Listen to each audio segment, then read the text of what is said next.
This podcast is sponsored by nobody. Hey dudes, welcome to Splat from the Past, the only 80s themed horror and sci-fi show where things can get totally radical. Now today, I will be interviewing Janet Wood. Janet Wood is a sexy, gorgeous lady who got to be in so many classic 70s exploitation films. She's had just a great career in general. You know, I mean, she was in Angels Hard as They Come, the classic Roger Corman biker film. She was in Terror at Red Wolf Inn, aka Terror House, which is celebrating its 50th anniversary. She was in The Centerfold Girls, Fangs, a snake horror movie. She was in Foul Play.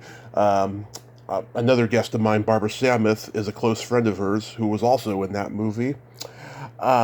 She was also in Vasectomy, A Delicate Matter, funny bad movie with Paul Sorvino from the 80s. She guest starred on Police Woman, Three's Company, Fame, Tales from the Dark Side, The Wonder Years, so much great stuff. And we're going to talk about all that stuff today, and I can't wait. We've been coordinating the last week or so this interview, and she seems like a sweet, honest lady, so it's going to be a great conversation today. Yes, another great day of March Madness. The birds are chirping, the skies are clear and beautiful, the sun is out. Spring is here. So yeah, here is my interview with Janet Wood.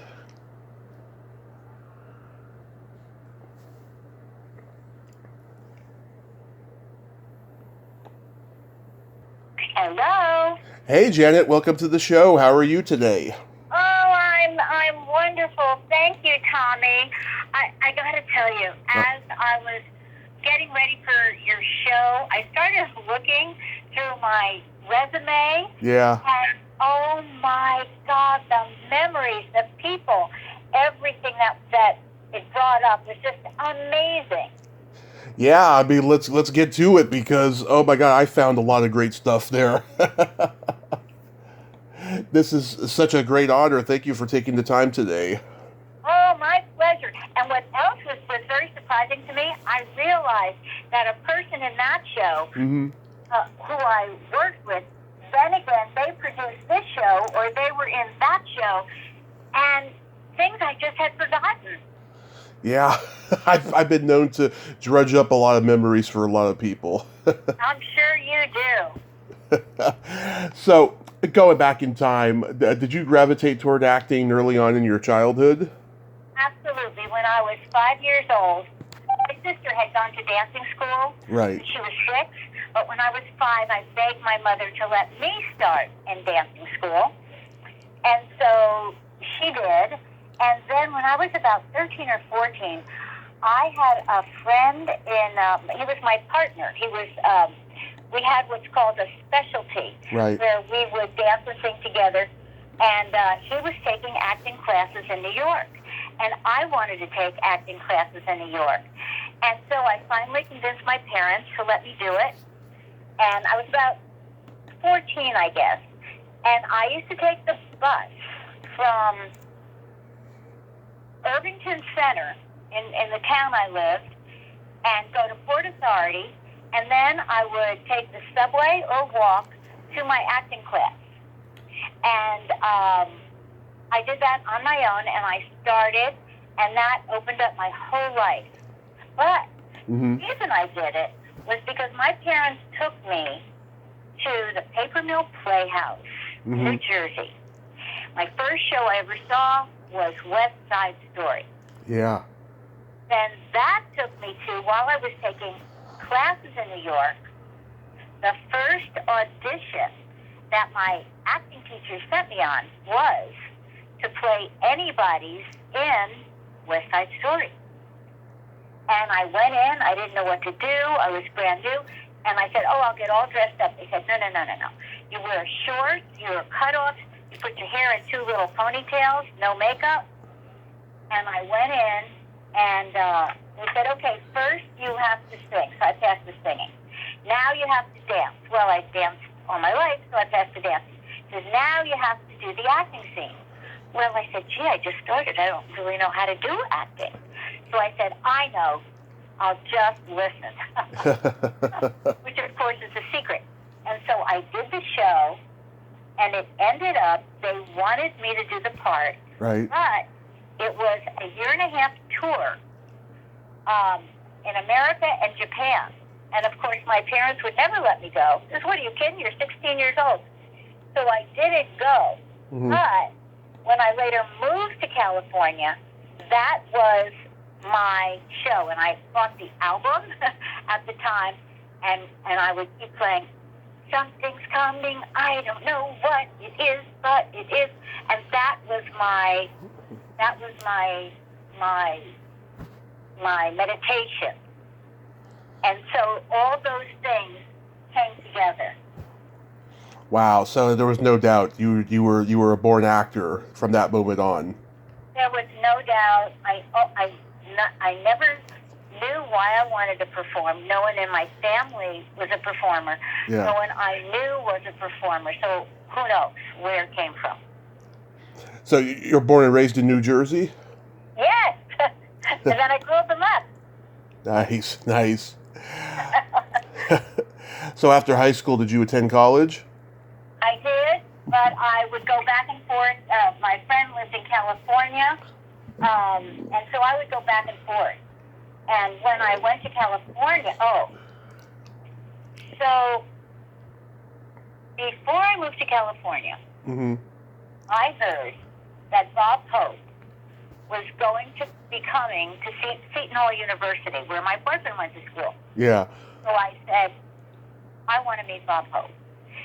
So I had been to Puerto Rico for Easter break, and I met a guy who knew Bob Hope very well. Mm-hmm. He said, oh, yes, I'm very friendly with him, blah, blah, blah, blah. And he said, if you ever get a chance to meet him, give him this. And he gave me a letter, basically saying, Barry said hello, that kind of thing. Mm-hmm. And so I decided to go to see, I had my boyfriend drop me off, and there was all these black limousines pulling up. And I said, okay, how am I going to get in? And I said, these women were getting out. And so I said, let me out here. So I went up, and a guy from the school said, excuse me, are you with them? I said, yes, I am. He goes, oh, you're a dancer? I said, yes, I am. He says, oh, right this way. So I followed them in. Okay, now I'm inside. Now I have to find Bob Hope. Mm-hmm. So I turned to a kid he's a college kid, and I said, excuse me, where's Bob Hope's dressing room? And he said, oh, I don't know if I said, you know what? I am here to check out the dressing room and make sure it's all right. So would you like to give me your name and so I can tell your superiors that you stopped me?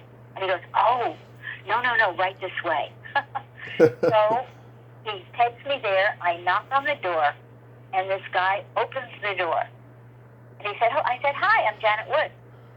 And he has a sheet of paper in his hand of all the people that are allowed in. And he looks at it, and he looks at me, and he smiles, and he looks down at it. Of course, he can't find my name because it's not there, but he looks at me and says, oh, of course, please come in. So I come in, I sit down, and all of a sudden, who walks in but Bob Hope? So my heart is pounding a little, and I said, how do you do, Janet Wood? He said, well, hello, what brings you here? And I said, this is from Barry. I am delivering it for him. Yeah. And so he reads the letter, and he says, well, this is wonderful. Please thank Barry for me. Listen, would you like to see the show from backstage? I said I would love to. And that led from one thing to the other, and it was because of him. Then I was going to California. Right. And I was going to stay with my girlfriend. So he said, oh, well, when you go to California, I'll have a limo pick you up. And I said, no, thank you. My girlfriend's picking me up. So she said, okay, well, here's my number. He said, once you come to California, I would love you to go to Paramount, and I'll be shooting a movie. I want you to come and watch. I said, well, how nice. Thank you. I go to California. Oh, he says, when you get there, when you drive to Paramount, and I'll put your name on. I said, well, I'm too young to rent a car. And he said, okay, when you get to your friend's house, there will be someone who comes to the door. He will ask you 3 questions. You just say yes, and I'll see you at Paramount. I said, okay. Yeah. So I get to my friend's house. Knock, knock, knock. Is this Janet Wood? Yes. Miss New Jersey? Yes. Well, I have a car, a Chrysler, compliments of Mr. Hope. Thank you. Oh my God. So I drive in to see him and, watch the filming and all that. And he was very kind to me. He ended up arranging an audition for me at Paramount Studios, which I got. They offered me the contract. But my parents were so upset. They said, no, you're going to finish school. And so I could not take the contract. But he was so kind to do that for me. And then later on, when I was leaving my friend, I was in Toluca Lake. And I said, gee, I want to thank Mr. Hope. He's been so kind to me. So I just go to this random florist. And I said, I don't know where he lives or anything, but I would like to send flowers to Mr. Hope. And he goes, well, I know exactly where he lives. Yeah. And I know his favorite flowers because it was Hope's florist. Yeah. And so they pick out the flowers, and then I said, okay, I want to get a card. So I go to get a card, and I pick up one that says, thanks. And I opened it up, and it said, for the memories. And of course, that's his song. Thanks for the memories. So I signed the card, and it ended up that I got a phone call a couple of years later when Bob Hope came to town and came back to New York, and my mother answered the phone, and she said yes, and then she goes, Janet, ba-ba-ba-ba-ba-ba-ho, ba-ba-ba-ho, for you. She couldn't even say his name. And he kept the card in his briefcase with my number because he had never gotten that card before. So it was all very nice and wonderful, and he later arranged for me to do the Johnny Grant show, and I got thousands of emails from people in Vietnam at the time, and I answered every one of them. And there's another story that goes to that, but I'll tell you another time. Okay. So you were doing modeling and beauty pageants? No, I was never doing. No, I wasn't. Because you said Miss New Jersey. No, that was not true. Oh, okay. Okay. I was a little confused there for a moment. No. That was not true. Except when I was Miss Mess at one point and Miss Staplestein, but I don't count them. Oh, okay. Okay. At what point did you meet Barbara? I met Barbara. There was a little acting group, and we all got together. And I met her in that group. And we've stayed best friends forever. Yeah. As a matter of fact, when I was cast in Foul Play, I didn't know her then. Yeah. I was cast in Foul Play, and it ended up that in the front of the movie, we were both on the same co-star card for credits. She was in the upper left, I was in the lower right. So if you look at that card, there we are together. Nice. Telling how we would become friends. Yeah, she is just a great lady. I really adore her. She's wonderful. I adore her. Yes. I noticed on your resume, one of your acting teachers is a good friend of mine, Dee Wallace. Oh, yes. Dee Wallace is wonderful. We met originally at Charles Conrad, which is where we all studied acting. Right. And I stay in touch with Dee. She's just great, and she's not only through her acting, but through all her spiritual endeavors, and she's such a sweet, loving person. Yes, she is. Yeah, she's been on the podcast 4 times. I've met her. Oh. I've met her 3 times at conventions, and we've sent each other Christmas cards. And she loves my dirty jokes. Perfect. Yeah, she's out there. No, I love Dee. Yeah. So, how did you get cast in Angels Hard as They Come?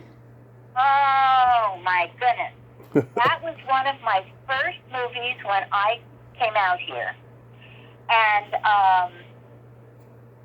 let me see. That was directed by Joe Viola. And, oh yeah, Jonathan Demme Yep. wrote it and produced it, right. So, I remember my friend suggested me for the role. Mm-hmm. It was one of my first parts out here. And I got it. And it had a fabulous cast. It had Scott Glenn, Gary Busey, who I worked with his son later, Yeah. and Charlie Steercup, Oh, yeah. who I would then work with in Policewoman. Right. So that's when, the people from this one to that one. And I had a very funny incident with Charlie. All the guys, of course, I was the nice hippie. Mm-hmm. He was a bad motorcycle guy. And all the guys had to learn how to ride a motorcycle. Right. So I assumed Charlie knew how to ride a motorcycle. And so he said, "Come on, you want to ride?" And I said, "Sure." So I hop on the back of it. And he's riding, and all of a sudden, it's like we almost go over the cliff. We were off Canaan Road, and I said, "Oh my God, what are you doing?" I said, "Don't you know how to ride this?" He goes, "No, this is the first time I'm on." So I said, "Oh my God, excuse me, I'm going to get off now." and Charlie Deercup ended up joining my theater company, which I founded years ago, Mm-hmm. one of the founders. And so I see him now at every opening of the show. And he's just a love. Yeah, I remember when he was in The Sting. He's one of those hitmen, and Robert Redford's always staring at him, and they're always doing this exchange. It's so funny. Absolutely, what a wonderful actor! And that scoop nose of his just made him more of a character. Yeah. What do you remember about Jonathan Demme? I mean, did you ever think that his career would blow up the way it did? Jonathan Demme was there. I met him. He hired me. He was on the set all the time. He was a wonderful person. I had no idea that he would become such an icon, and that, all of us were so lucky to have had him in our world because of, all the wonderful things he ended up creating. Yeah, oh my God, he did a lot of great work. It's hard to believe, though, that his career started out this way, I mean, this was right at the end of the outlaw biker craze that was going on, Corman, when he made The Wild Angels in 1966, he had the real Hells Angels be consultants on that movie, and when it did well at the box office, they wanted the whole property, and, they threatened to put the hit out on him, and it never happened. And you would think he would learn his lesson then, but he kept on making these movies until the craze ended. Well, let me tell you, we had some regular, real biker guys that were I don't know if they were part of Hell's Angels, but we had regular guys on the movie. Yeah. Playing extras or having a couple of lines, things like that. Yeah, I'm not surprised, but it's just back then, I mean, just people had a lot more guts, I think. Yeah, they just said, "Oh well, what's the worst that can happen?" Then you do a Joel Reed movie, Wit's End. I'm sorry? A Joel Reed movie called Wit's End. Oh, Wit's End. Okay. Yeah. Wit's End. That a friend of mine in New York had suggested me for that movie because I had moved to California recently, Mm-hmm. and I auditioned and said yes. But the reason that I really wanted to do it was because it filmed in Singapore. And so I remember I didn't have a passport, and I had 2 days to get one, and my birthday was coming up, so I had a whirlwind 4 days of trying to get it all together, but I made it there, and of course, and that was quite the experience.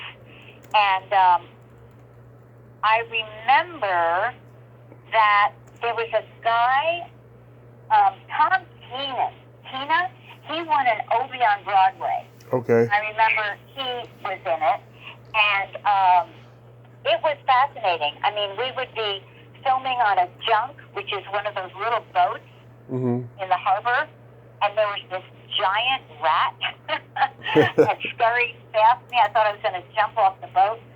And in those days, Singapore was very liberal, and there were people there and things there that, you know, you couldn't do now, because now it's so much stricter. Right. And so, yeah, it was quite the experience.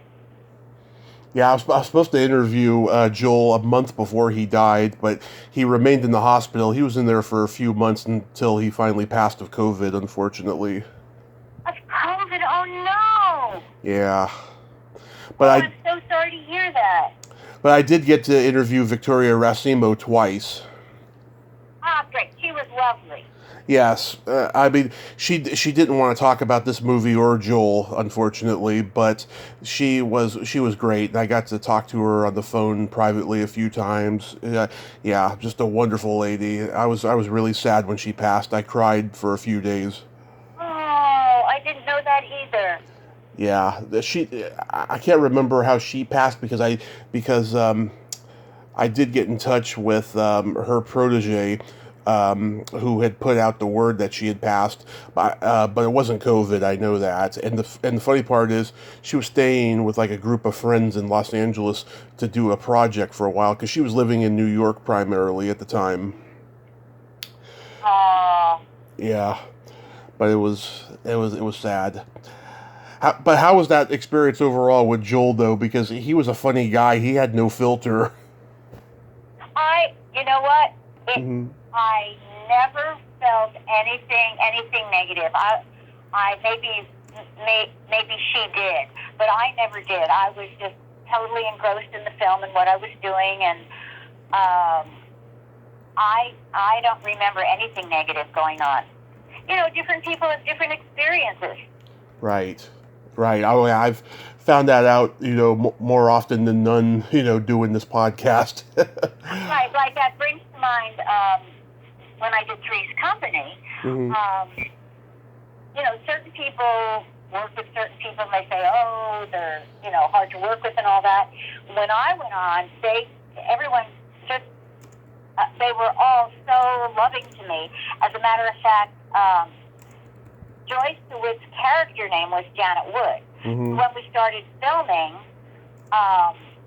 they brought me down to the audience and said, now we'd like you to meet the real Janet Wood, when I was guest starring on it. And I have a great picture of me on John Ritter's shoulders with Suzanne Summers on one side and Joyce DeWitt on the other.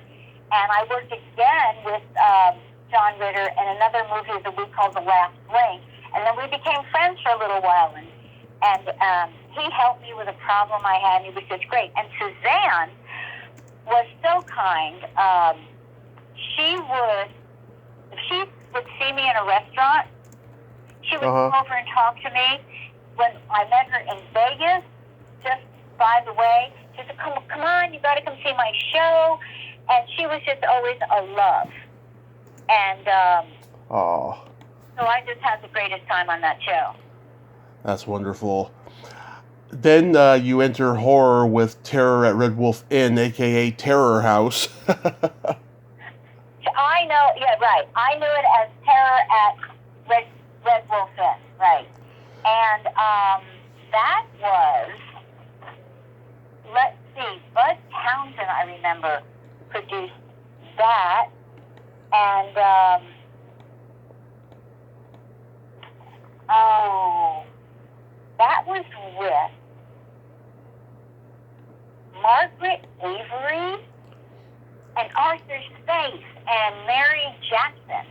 And Linda Gellin, who turned me down recently. Oh, anyway, it was exciting for me, and I had my first. They did my first mask.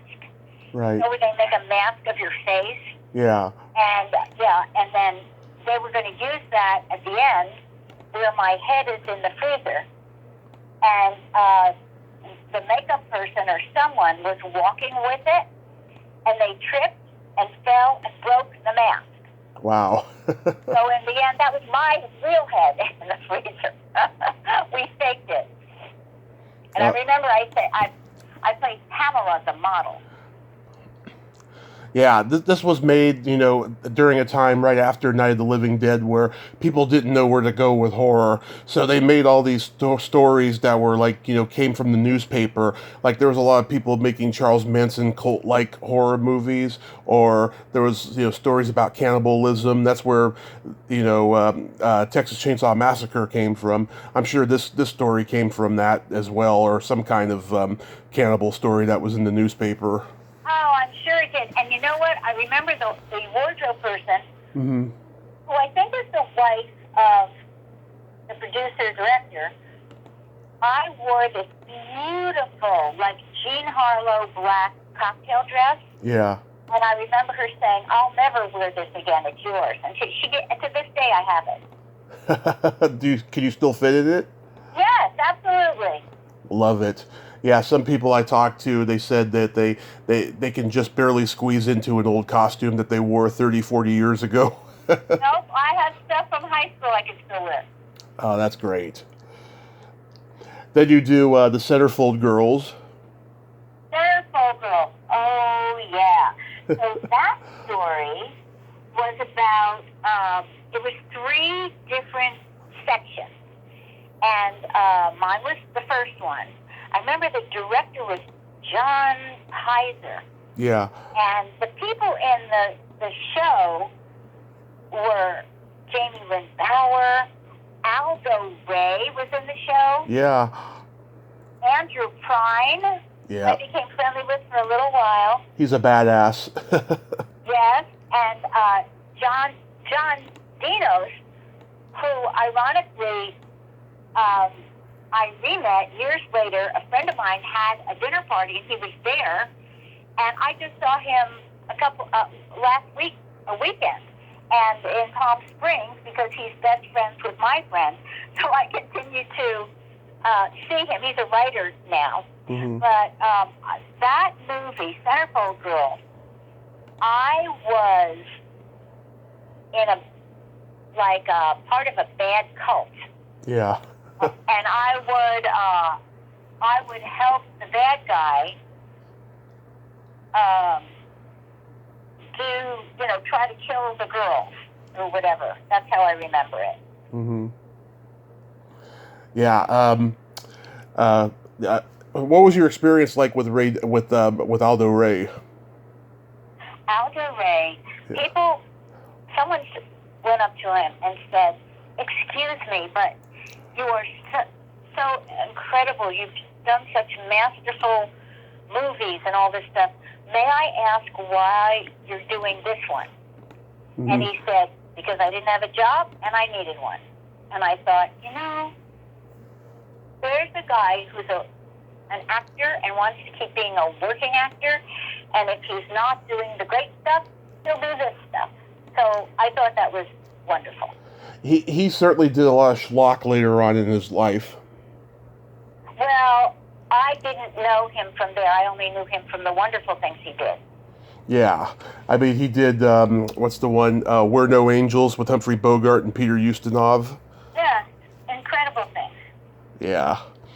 And Jamie Lynn Bower, she became a soap opera actress. She was on, I was a contract player for 2 soap operas, for Days of Our Lives and for Young and the Restless, and I think I don't remember which one she was on, but she was on one of those 2. Yeah, she had a nice body. She was a beautiful girl. Yeah, I watched the movie again recently. Ray Danton and Francine York was in the second story. I read that they didn't get along. Did you meet them? Yes, but I did not know about their relationship. Okay. Tiffany Bowling was in the movie. Whatever happened to her? She was like a huge 70s exploitation queen. Don't know. Yeah. How was making the snake movie Fangs? Oh, Fangs. that was, it was actually called originally Holy Wednesday. Right. And that starred Les Tremaine, me, who's a big radio star, and then I came next, and then, who was in that? That was directed by Art Names, and, B.B. Kelly, who I got her the role, I'm proud to say, Yeah. and then Marvin Kaplan was in it, Yeah. and Alice Nunn, and Yep. Bruce Kimball, and Richard Kennedy, he played my husband. Marvin Kaplan was part of my theater after that, and I would see him around town, and he was always so kind. And, okay, so with Holy Wednesday, you had to be able to be around snakes. Yeah. Well, one of my biggest fears was being around snakes. So we all had to go to snake school. And this was on location, so it was somebody's room, in the motel or whatever we were. And I was so scared to be in that room. And they had like 3 little snakes that they were showing us, the snake trainer. I was so scared, I jumped up on the bed, and I thought I was going to faint and throw up all at the same time. And so I said, I am never going to be able to do this. At the end of an hour, someone took a picture of me with a little boa wrapped around my thigh. Mm-hmm. And I learned so much about snakes. I learned that when they get cold, they faint. And what we used to do is we used to keep the little snakes with us in our coat so they stayed warm. Mm-hmm. And I remember one time they had rattlesnakes and they had a pit. So the bad guy threw me in the pit, and I was supposed to run to this wall and run to that wall. And then a hand comes down, pulls me up, and saves me. Okay, so that was the action. Mm-hmm. Well, and they would what's called milk the snakes before the shot, so they had no venom in them. Well, mm-hmm. There was this one, and they would lose their aggressiveness after they did this. Well, there was this one little snake that forgot to read the script. So, he took one look at me and made a beeline for me. So there I am in the pit. So I hit one mark, I hit this one, I'm here, I'm saying, get me out of here. And the guy pulls me up, and that little snake tried to come up right after me. And the cameraman, George Mather, he had someone hold his foot as he went down into the hole to take a picture of the snake, which actually attacked the camera. Wow. It ended up, they never used the shot. Oh my God. Yeah. So that was Holy Wednesday. Or what did they call it after that? Fangs. Yeah. Fangs. Yeah. Oh my God. Yeah. I was cracking up when I saw it, and I saw Alice Nunn because everybody remembers her as Large Marge in Pee-wee's Big Adventure. Oh my God! And those people were just so funny and warm and caring. All of them. Yeah. Marvin Kaplan, of course, he was in It's a Mad, Mad, Mad, Mad World. He's done a gazillion things. He's great. Yeah. And then you worked with Deborah Winger in one of her first movies, Slumber Party 57. That's very funny. I am billing over Deborah Winger. Yeah. The movie says starring Janet Wood, Deborah Winger, and yes, and that was a silly little movie about these girls that get together for a slumber party, to talk about their first time. Yeah. Of course, none of them had a first time. Yeah. And so it was all made up. And I remember when I described my first time, Mm-hmm. it was with this guy who was supposed to be my boyfriend at the time. And his name was Brian Englund. Mm-hmm. And he was the nephew of, quote-unquote nephew of Marlon Brando. And his mother, I don't know if it was his mother or his stepmother, was Cloris Leachman. Mm-hmm. And so he lived with the Cloris Leachman. I'm not quite sure if the relationship or whether it was just related or whether it was an actual. But after the movie, I stayed friends with him. And one time he said, "Hey, Janet, you want to go to a movie with me?" I said, "Sure." He said, "Why don't you pick me up?" And I said, "Okay, where do you live?" He said, "Oh, I live with my uncle on Mulholland Drive." I said, "Okay." So he said, "But by the way, when you come in the gate, don't get out of your car." He said, "I'll open up the gates for you. But when you get to the house, don't get out of the car, just speak, and I'll come get you." And I said, "Well, okay." So I drive up, and I go into this huge estate, and I said, "My God, where am I?" And I drive in, the doors are all open. I get up to the house, and I said, "Well, I'll just get out of the car." And I'm about to get out of the car, and these two, like wolves, they were dogs, but they were more than dogs. And they each jump up on the side of my car and bare their teeth and start this horrible growling at me. Mm-hmm. And I look at them and I go, beep, beep. The horn, and out comes Brian. He said, "Oh," and he shoos the dogs away, and he said, "Oh, they're protection." And I said, "Where are we?" And I said, this isn't where you live." He said, "Well, I'm staying here for now because my uncle, not a real uncle, but uncle, is Marlon Brando." I said, "Oh." So I'm sitting there waiting for him to get ready. And all of a sudden I hear someone walking. Boom, boom, boom. And in walks Marlon Brando. Wow. I thought my heart was just going to burst out of my chest. And he comes over to me and he taps me on the cheek. He says, "Hello, hi, nice to meet you." I said, "Oh, thank you, nice to meet you." I could barely talk. And then he goes, boom, boom, boom. And there he goes. And so he became my Marlon Brando story. And during the movie, Mm-hmm. I had taken horse riding lessons prior to the movie by a stunt coordinator that I hired, and so that I would be able to ride a horse because I had never properly and all that.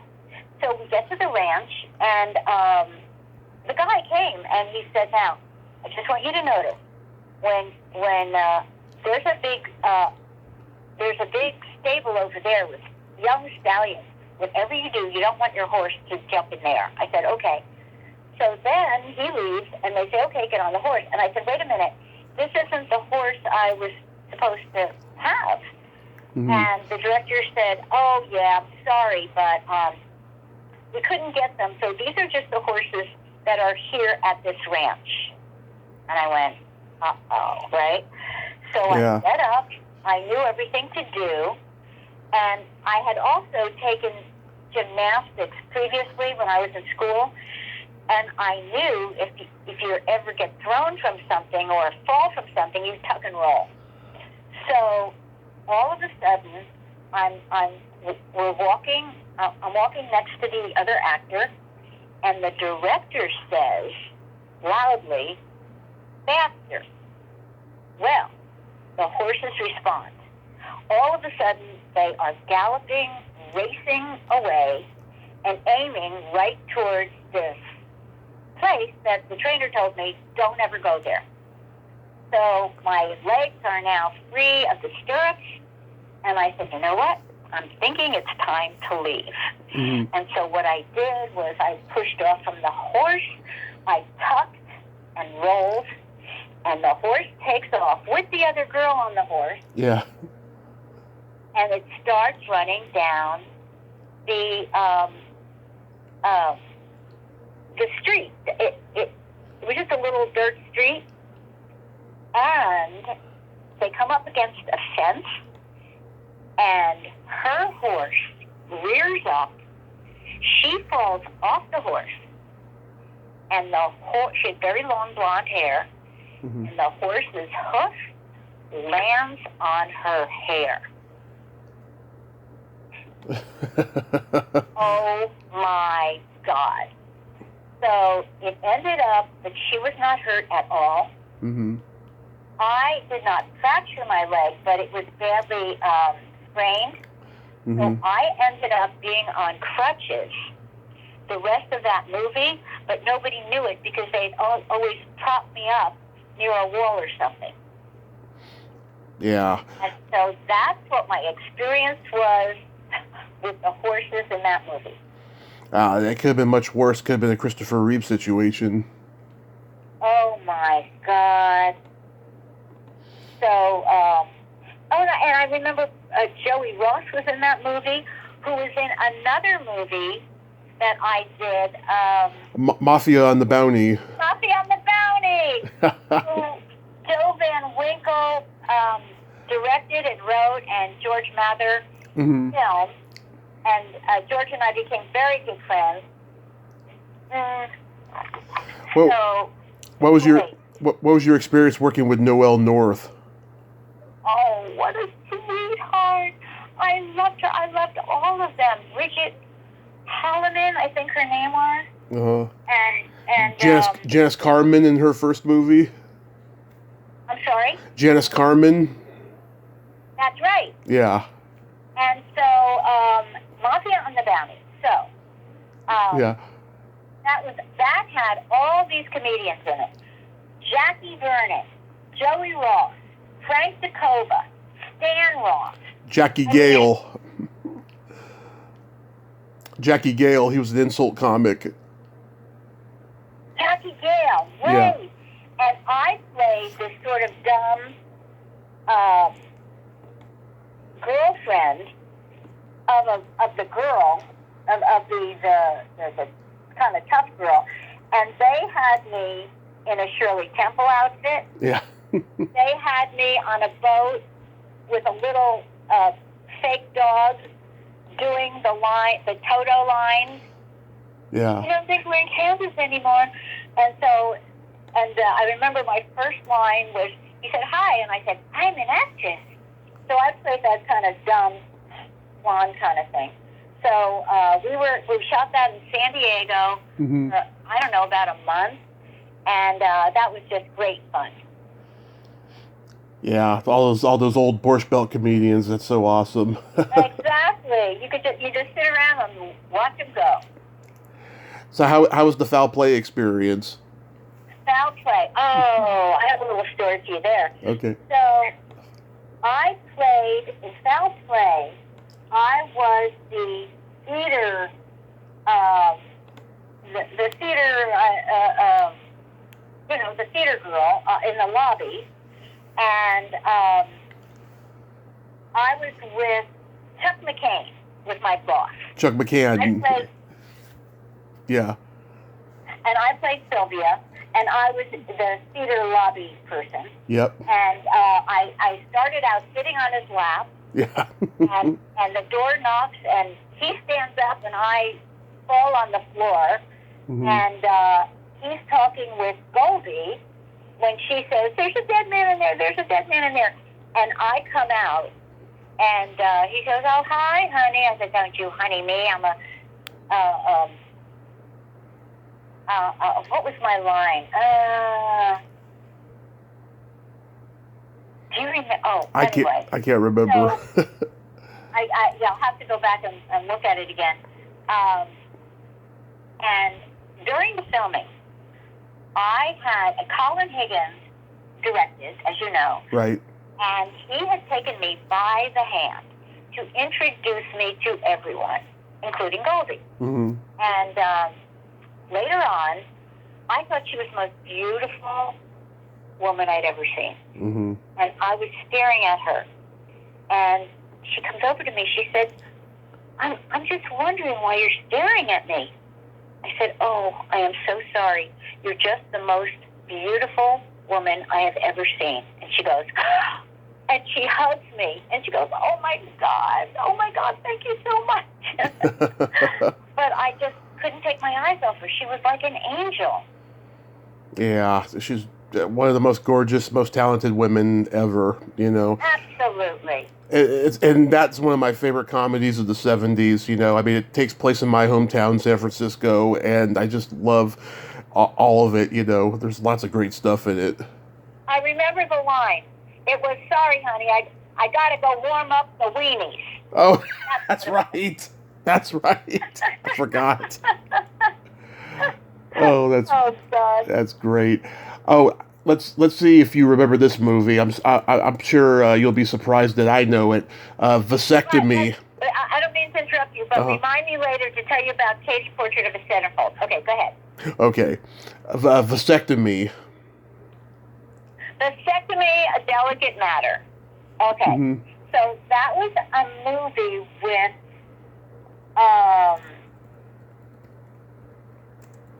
Paul Sorvino. Bob Burge directed it, and let me think. Vasectomy. Yeah, Paul Sorvino. Oh my God, Abe Vigoda. Right.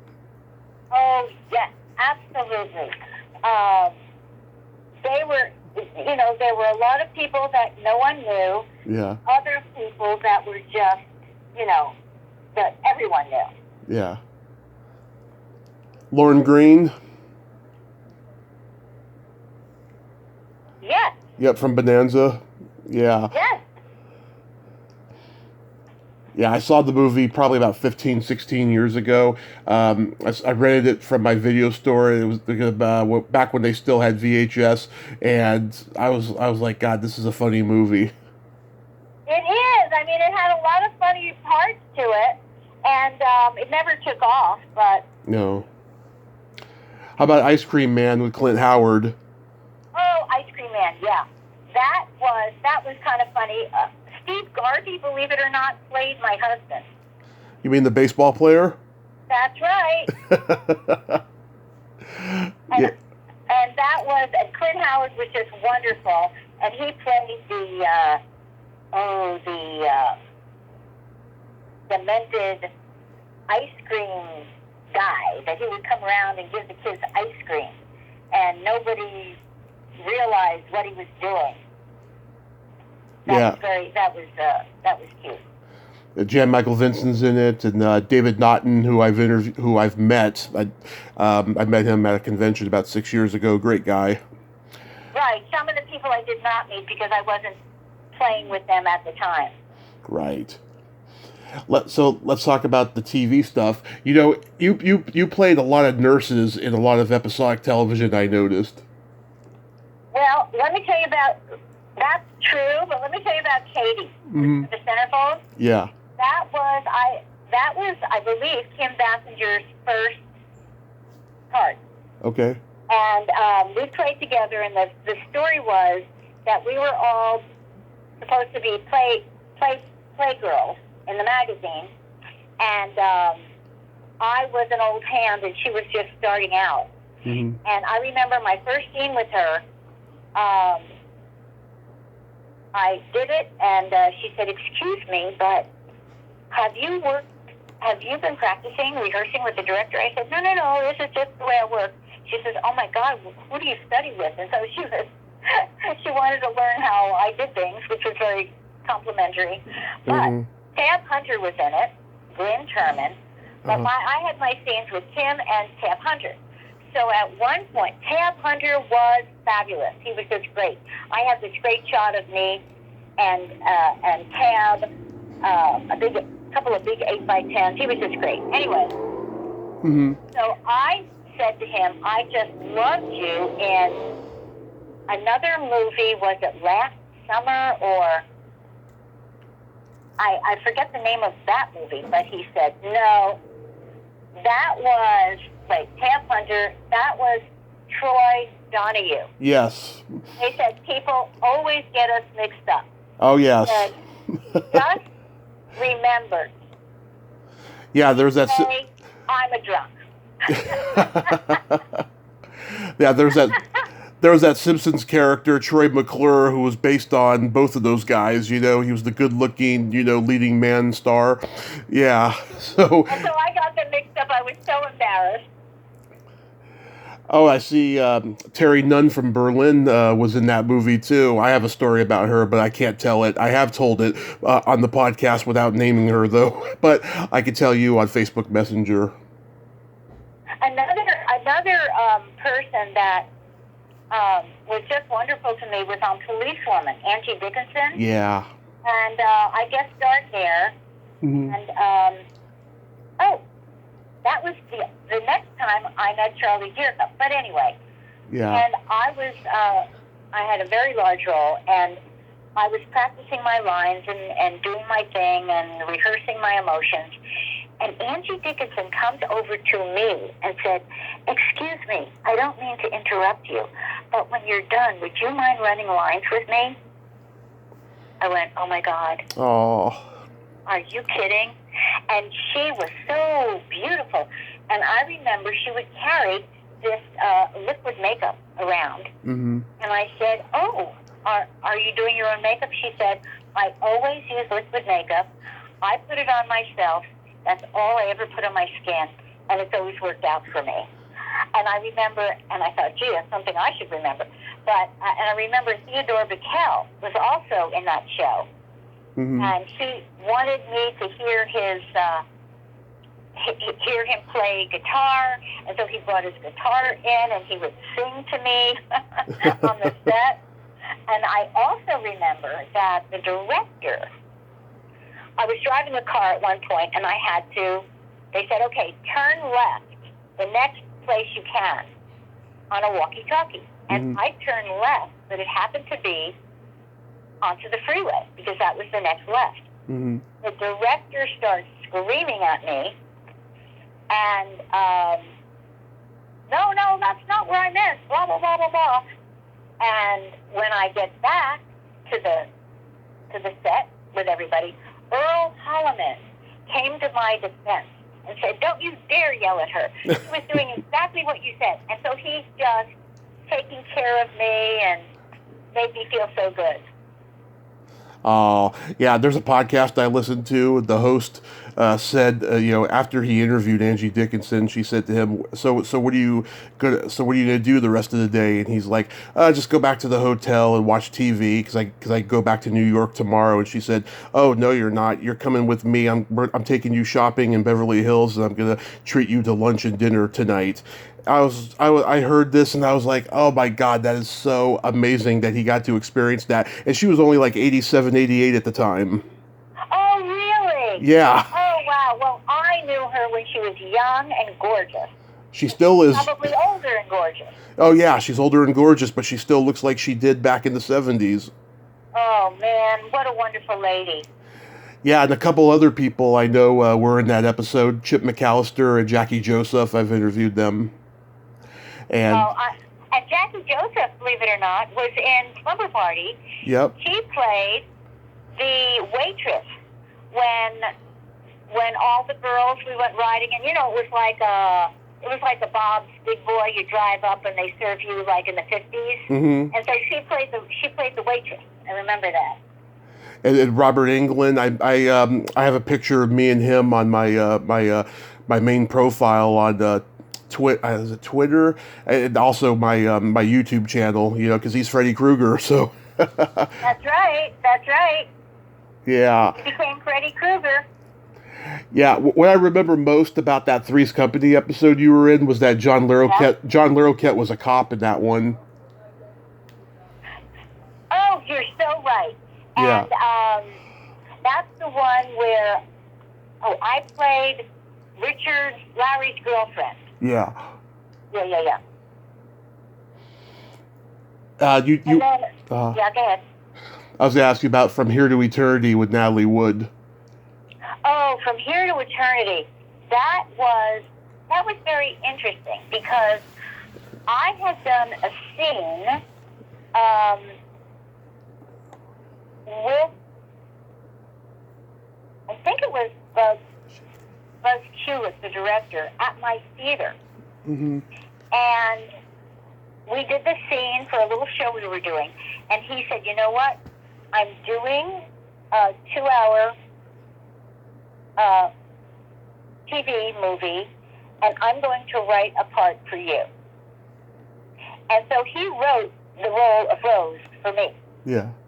And I was so grateful. That was so nice of him. Yeah. Did you interact with Natalie Wood? No, I did not. Oh. Yeah, she's one of my favorite actresses of all time. No, I did not. But I would have loved to. Yeah. And you both have the same last name. Yes. One of my favorite roles I did was on Fame. Oh, yeah, I was going to ask you about that next, because I'm a huge fan of Valerie Landsberg. Go ahead. And Fame, how that came about is I had a friend who was acting. He was a writer, but acting. He was a story editor. Mm-hmm. And we went in to have a lunch that day. And who walks in but this guy, Park Perrine. And he was one of the writers for the show. And he said, hi, who are you? I said, oh, I'm Janet. He said, what's your name? I said, Janet. He said, oh, my God. He said, I just wrote a Fame. And the girl, the main girl, his name is Janet. And you remind me so much of her. And I want you to read for this movie, for this part. I said I would love to. So it ends up that it was one of the best roles available. Everybody in town was auditioning for this role. Names, semi-names, everybody wanted it. Mm-hmm. So I went in, and it was her name was Janet Hammond, and she was a suicide prevention counselor. And I went in and read, and I remember when I auditioned, I used the room. Like there was the producer, the director, the writers, everybody was in this room, like maybe 10 people. Mm-hmm. And I remember using them as the students. And it was just, when you have the feeling when everything is just perfect and flowing. And I ended up doing that role. And I even had one of the extras say to me, I was just wondering if you could help me. My friend, blah, blah, blah, blah, blah. He thought I was a real suicide prevention counselor. And he was asking me advice for his friend. And I said, thank you so much. I may not be the right person to ask because I'm just playing this role. I'm not really a suicide prevention counselor. Mm-hmm. So I took that as a great compliment. But it was a wonderful role. I remember my first scene was a 4-page monologue. Mm-hmm. And then I had 5 other scenes from there. So it was really, there's just some roles where you say, this is why I became an actor. For opportunities like this. Right. And I played with Carol Mayo Jenkins. Yes. I played a little bit with Debbie Allen. Mm-hmm. And I remember that George Stanford Brown. He directed. He directed it, and he was what a wonderful director. He was so with you. It was like a partner. Yeah. I've heard a lot of good things about him. Yes. Yeah, I love that show. I've been binge watching a lot of episodes on YouTube, but for some reason that episode is not on there yet. Yeah, because I was... And you know it's on a lot? My Wonder Years, because I just saw it. Oh, yes, the Treehouse episode. I remember that one. The Treehouse episode. And I did that with all of them, with little Fred Savage, Mm-hmm. Jen Loria, who I worked with later, and then Allie Mills. Yeah, and Michael Dinner, who is the director, Mm-hmm. he was also I think he was also the exec on the show. And so everyone was just great. And they wanted me to sing on it, so I sang a little song, not knowing that they would then have to get permission to use the song. Yeah. But I just love that episode.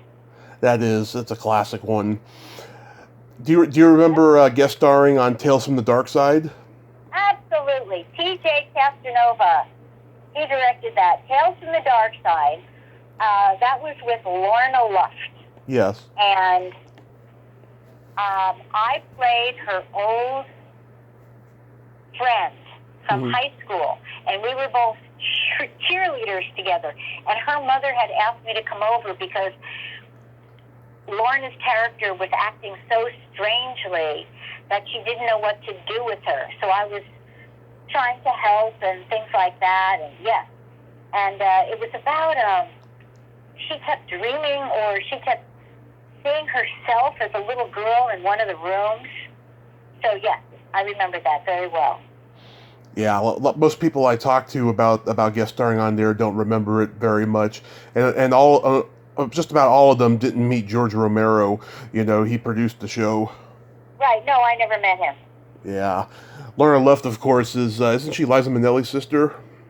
Yes. Yeah. Did she tell you any stories about her sister? No, I think she was just concentrated on the role she was doing. Okay. And I think at that time also, you know, I'm sure it's hard to be associated with a very famous family. Oh, yeah. Maybe, you know, you might feel less than. And so I think she was taking this as her thing. I know there's a couple of people I've talked to who come from famous family, and I didn't take the initiative to bring it up, and then they said to me, "Hey, aren't you going to ask me about, you know, my brother, my mother, something like that?" And I was like, "Oh, okay, yeah, we can talk about them." You know, it's just I didn't want to be, you know, intrusive and, you know, tying them down, you know, thinking that that's their identity. You know what I mean? Absolutely. You know, you don't know which way to go. Exactly. So tell me about the plan. You mentioned that to me on Facebook. The plan. Oh, that was a little movie I did about. Yeah. I don't think you would know any of the players. Okay. But it was about a man, Mm-hmm.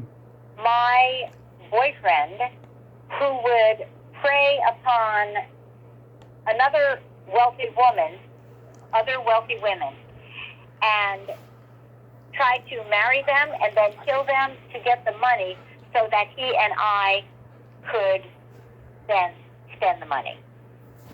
So that has not come out yet. But then I'll tell you about another one of those little movies that I just adore, two of them actually. But one is called A Late Separation. Mm-hmm.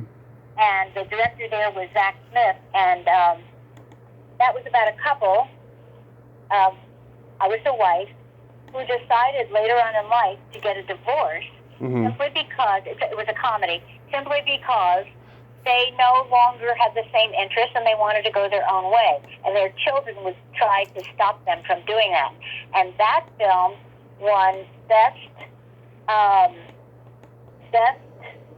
film in the Monaco International Film Fest. Nice. And along with many, many other awards. And I have a link to that if you ever wanted to see it. But that was just a wonderful one, yeah. Yeah, I would like to see it. It sounds like it'd be interesting. Yeah, and another one I did called Bertha. Mm-hmm. This was interesting. It was about a very old woman, me, looking as old as I could, and she decides to also to get a divorce. Her husband is very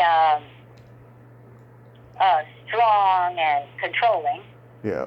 And she decides to leave and rent a room up the street. And she transforms into this much younger version of the old person.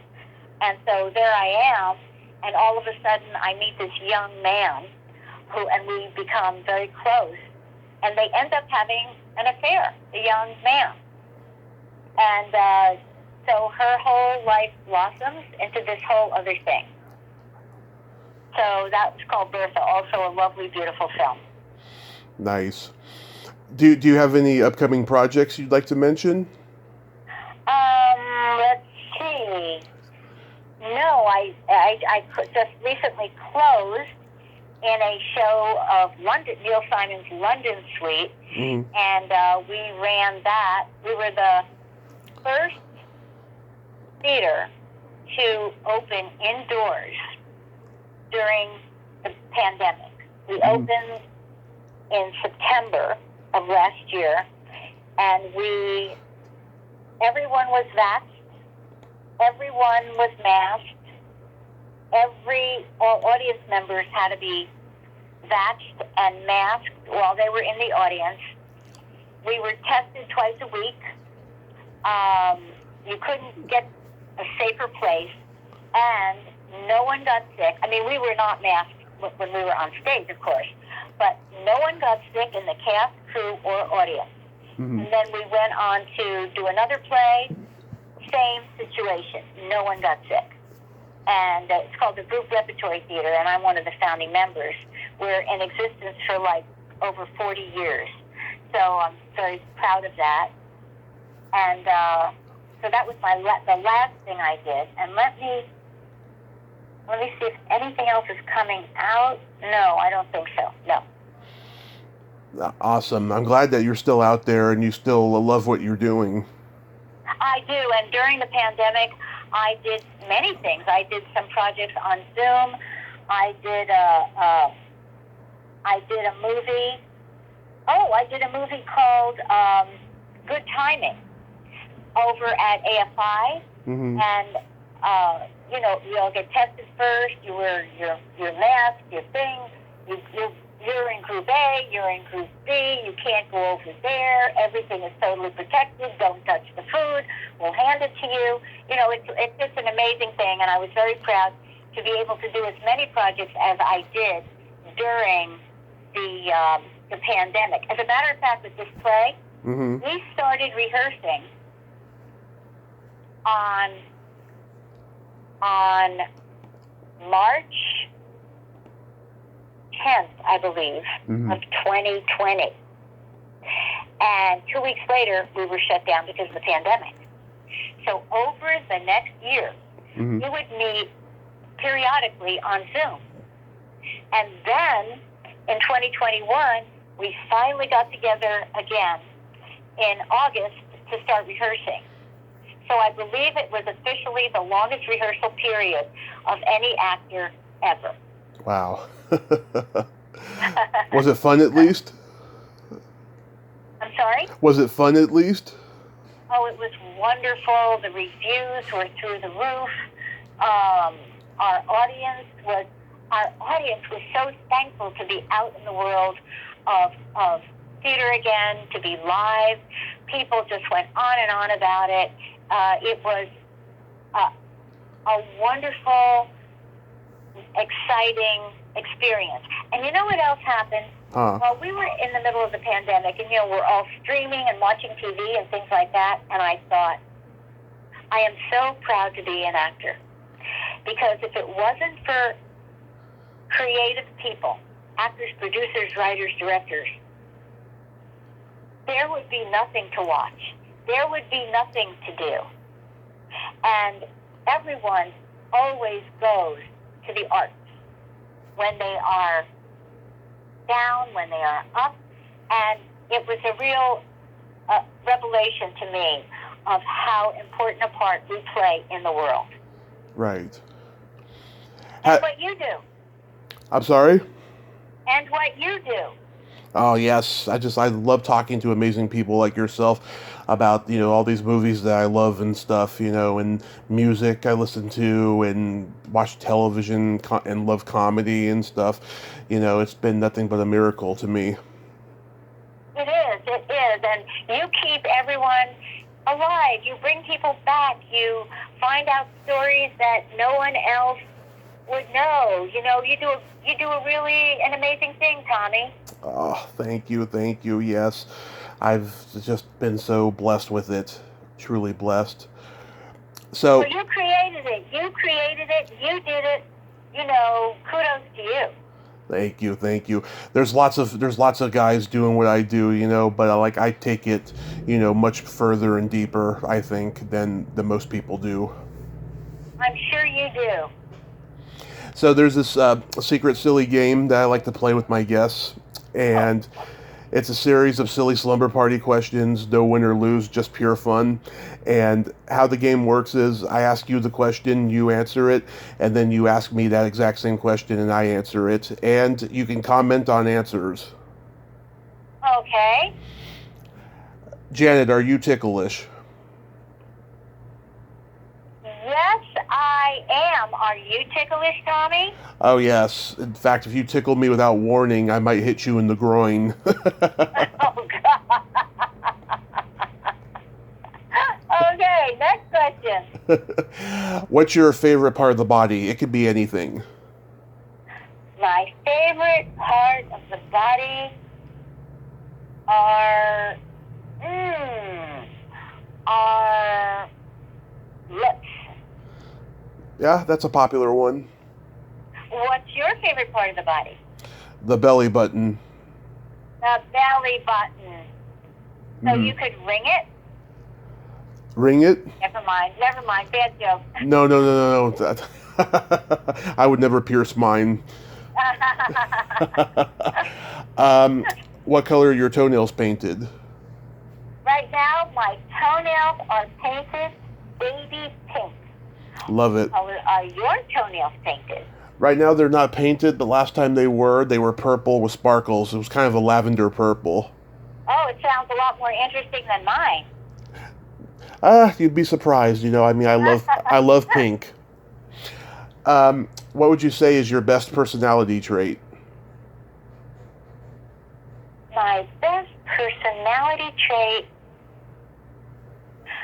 would be that I can steal what people are stealing and try to respond to that. Okay. What is your best personality trait? I have empathy and I have no filter. Oh, well, that's good. That's a lot of fun. Yes. I'm a Gemini, I could be very sweet, but also very bawdy. I'm an onion with many layers. Yes, I'm sure you are. And then my favorite question, is there a stinky smell that just makes you gag? Yes. Rotten eggs. Oh, yeah, that is awful, especially if they're hard-boiled eggs.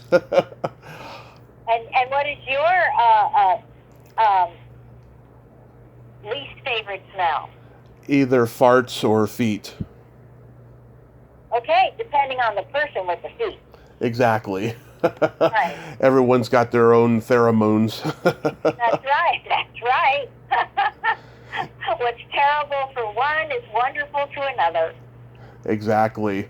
I have a couple jokes for you. Okay. You know the difference between a golf ball and a G-spot? No, what is the difference between a golf ball and a G-spot? A man rather spend 20 minutes looking for a golf ball. That's a good one. Thank you. What do you call a boy that doesn't masturbate? I don't know. What do you call a boy who doesn't masturbate? A liar. Oh.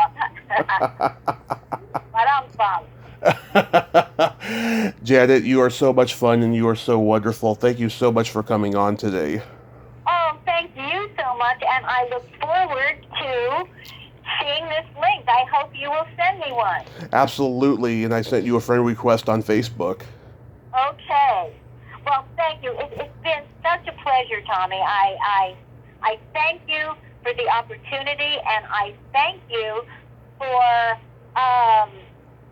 opening up my path to myself once again. Yes, and I thank you just for being so congenial and engaging.